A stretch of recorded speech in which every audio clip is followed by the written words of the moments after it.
এই যে ভয়ানক স্বাস্থ্য কেন্দ্রের অবস্থাটা পশ্চিমবঙ্গে চলছিল, এই হেন একটা পরিস্থিতির মধ্যে দাঁড়িয়ে কিন্তু স্বাস্থ্য পরিষেবাটায় প্যারালাল সেবাশ্রয়টা গড়ে উঠেছিল।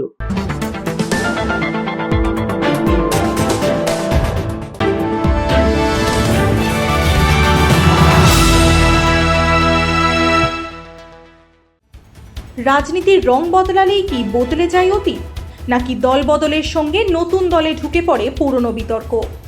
বিজেপির অন্দরে কি ঢুকে পড়েছে তৃণমূলের পুরনো সংস্কৃতি? পশ্চিমবঙ্গের রাজনীতিতে এখন সেই প্রশ্নই জোরালো। তৃণমূল থেকে বিজেপিতে আসা একাংশ নেতাকর্মীদের ঘিরে উঠছে অনুপ্রবেশ, তোলাবাজি, দখলদারি এবং বিতর্কিত যোগসূত্রের একাধিক অভিযোগ। তাহলে কি ক্ষমতার লড়াইয়ে আদর্শ পিছিয়ে পড়ছে? অভিযোগের তালিকা যত দীর্ঘ হচ্ছে ততই বাড়ছে অস্বস্তি। আজ সেই অভিযোগ, সেই বিতর্ক এবং তার রাজনৈতিক অভিঘাত নিয়েই ট্রু নিউজ বাংলা কথা বলেছে বিশিষ্ট রাজনৈতিক বিশ্লেষক ঝন্টু বড়াইকের সাথে। সেবাশ্রয়ের দায়িত্বে থাকা শান্তনু সেনকে দুবার ডক্টর শরৎ দত্তের ঘনিষ্ঠভাবে দাঁড়িয়ে থাকতে দেখা গেছে, সেই নিয়ে কি বলবেন? দেখুন, শান্তনু সেন শরৎ দত্তের পাশে দাঁড়িয়েছে, সেটা যদি বলেন, এই রকম পাশে দাঁড়ানো লোক 4 তারিখের পরে প্রচুর এসেছে। এটা শরৎ দত্তর সমস্যা নাকি শান্তনু সেনের চাতুর্যতা কিংবা ডিম থেরাপির ভয়ে দুর্নীতির থেকে আড়াল করতে এইসব বড় বড় শাসক দলের নেতা মন্ত্রীদের ধারে কাছে ঘেঁষার একটা অভিনব কৌশল কোন অ্যাঙ্গেলে দেখবেন সেটা এতে বিজেপির তৃণমূলের দুষ্কৃতীদের আমদানি, এটা বলা খুব মানে বাড়তি বলা হবে। কারণ দেখুন, শান্তনু সেন তৃণমূলের রাজত্বকালে আমরা চ্যানেলে বলতাম, বা তার নামে স্পেসিফিক অভিযোগ ছিল, তাকে আমি জানি না কোড আনকোড সত্যি না মিথ্যে, যে তার সম্পর্কে বলাই হতো তিনি স্কোয়ার ফুট নেতা, মানে স্কোয়ার ফুট মেপে তিনি তোলা তুলতেন, এটা কথিত, আজও চ্যানেলগুলোতে বিরোধীরা বলেন। দ্বিতীয়, তিনি সেবাশ্রয় করেছেন, আমরা দেখেছি সেবাশ্রয় প্রকল্পে সব হাতুড়ে ডাক্তার, 95% ডাক্তার জুনিয়র, এমনকি আয়ুর্বেদের ডাক্তারকে দিয়ে হোমিওপ্যাথির চিকিৎসা করানো হয়েছে, তার প্রেসক্রিপশন আছে।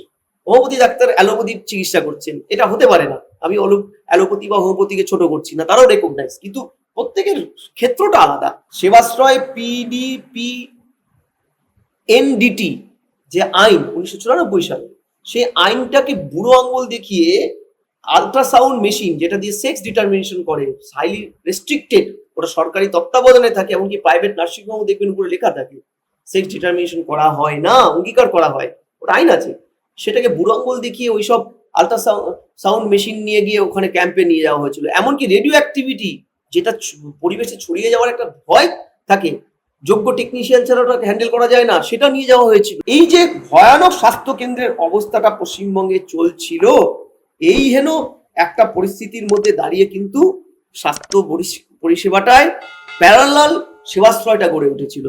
প্যারালাল সেবাশ্রয়টা গড়ে ওঠা মানে কিন্তু মাথায় রাখতে হবে যে পশ্চিমবঙ্গের কঙ্কালসার অবস্থা, এবং সেই সুযোগটা ডায়মন্ড হারবারের এই যোগ্য ভাইপো নিয়েছিলেন। তিনি কি করেছেন, সারা ভারত সরকার প্রধানমন্ত্রীর দ্বারা মানে যে ভ্যাকসিন ফ্রিতে বাংলার কোনায় কোনায় প্রত্যেকটা মানুষের পাওয়ার কথা ছিল, করোনা ভ্যাকসিন, সেই ভ্যাকসিন পৌঁছলো গিয়ে সব গরিব মানুষ পায়নি। ডায়মন্ড হারবারে আমরা দেখেছিলাম, ডায়মন্ড হারবারে চিকিৎসার জন্য যে ডায়াগনোসিস সেন্টারের কথা বলা হচ্ছিল পেটিশনে, সেটা পাঠানো হচ্ছে বজবজের 3টি নার্সিংহোমে, প্রাইভেট নার্সিংহোম। কিসের ইন্টারেস্টে? আমরা দেখেছি যারা ওখানে চিকিৎসা করেছে অলমোস্ট কেউই রিলিফ পায়নি, প্রত্যেকেই কিন্তু কোনো না কোনো পঙ্গুত্ব, কোনো একটা সমস্যা নিয়ে আছে, অর্থাৎ সেখানে চিকিৎসা হয়নি, হয়েছে কি ব্যবসা। এই আড়ালে কোটি কোটি টাকা ব্ল্যাক মানি হোয়াইট হয়েছে, বিভিন্ন আন্তর্জাতিক সংস্থার যে প্রদেয় স্বাস্থ্যের খাতের টাকা সেটা সাইফুন হয়েছে, এবং ওখানে তো আরো বিশাল বিশাল অভিযোগ, জমি দখল হয়েছে সেবাশ্রয়ের নাম করে। আজকে যে কাকলি ঘোষ সেন, কিংবা আজকে আপনি যাকে দেখতে পাচ্ছেন শাসক দলের স্বাস্থ্যমন্ত্রীর পাশে শরৎ দত্ত বাবুর পাশে দাঁড়িয়ে ফটোশপ করছেন, তিনি তো তখন এগুলো নিয়ে ডিফেন্ড করেছেন দিনের পর দিন চ্যানেলে, এর সপক্ষে কথা বলেছেন। আজকে যখন সেবাশ্রয়ে আজকে এই প্রকল্পটা এইসব ধরা পড়ছে, তখন তিনি গা বাচ্চাতে এইসব করলে তো আমি মনে করি শাসক দলের এর বিরুদ্ধে তদন্ত করার কথা। আমরা যেহেতু বিজেপিতে তৃণমূলের অনুপ্রবেশ নিয়ে কথা বলছিলাম, সেখানে বলতেই হয় তৃণমূলের হয়ে সায়ন্তিকার জন্য যারা কাজ করতো, সেই দুষ্কৃতীদের কিন্তু এখন সজল ঘোষের দলের সঙ্গে ঘনিষ্ঠভাবে কাজ করতে দেখা যাচ্ছে। হুম। কি বলবেন সেই? না না, আমি বলছি যে সজল বাবু এর আগে জেতার পরে যারা 4টার সময় বিজেপি হয়েছিল তাদের কিন্তু একটা সময় তার সম্বর্ধনা অনুষ্ঠান থেকে তিনি তাড়িয়ে দিয়েছিল। সজলদা জননেতা, সজলদা রাজনীতিটা ভালো বোঝেন। কোনো কারণে যদি আনফরচুনেটলি এটা হয়ে থাকে, আমি জানি না আপনাদের তথ্য অনুযায়ী হয়ে থাকে, আমি দেখিনি এখনো পর্যন্ত, তাহলে এটা দুর্ভাগ্যজনক। কিন্তু এইটুকু পরিষ্কার যে সজল ঘোষ বা যার কথাই বলছেন, যারাই এই তৃণমূলের পচা মানুষগুলোকে নেবেন, মানুষ কিন্তু তাদেরকে ভালোভাবে নেবে না যদি এরকম হয়ে থাকে। মাথায় রাখুন, মানুষ কিন্তু পরিবর্তনটা করেছিল মমতা ব্যানার্জির দুর্বিষহ যে দুর্নীতি, পোলারাইজেশন, ধর্মান্ধ শক্তির সাথে হাত মিলিয়ে একটার পর একটা বাংলার ধর্মের চাষ রাজনীতির নামে, এগুলোর বিরুদ্ধে কিন্তু মানুষ ভোটটা দিয়েছিল। ফলে এই জায়গায় দাঁড়িয়ে বর্তমান শাসক দলের আত্মমূল্যায়নের প্রয়োজন আছে। তাদের দেখা উচিত যখন তখন যে কেউ তাদের সাথে ফটোশপ করবে, তন্ময়